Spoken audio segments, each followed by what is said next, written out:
What I found when I was studying stress management is that about 40% of the stress we feel is caused by poor time management, and of course, one of the biggest culprits is procrastination. Now, there's three main reasons why we procrastinate. One is catastrophic fantasy.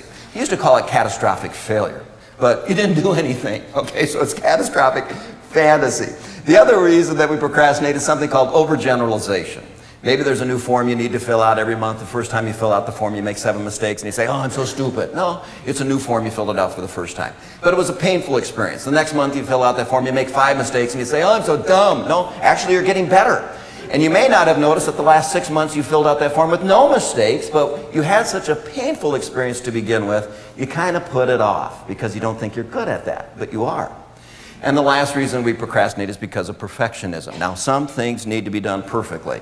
Everything else doesn't.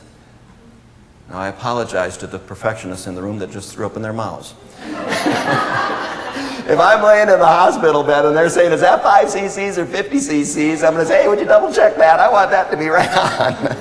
But you know, in most parts of our life, we just need to be better, not necessarily perfect. And I'll tell you what, back in 1993, I gave a perfect presentation. I remember it like it was yesterday. It was at the Days Inn by the Maplewood Mall, and it was for a school district. And it was a 3-hour presentation on interpersonal communication skills. And everything I wanted to say, I remembered and said. I never got tongue-tied for 3 hours. I wanted to take a break every hour on the hour. I said, it's time for us to take a break. I looked at my watch. Second hand was just sweeping by exactly an hour. Everything I said that was supposed to be funny, that was hilarious.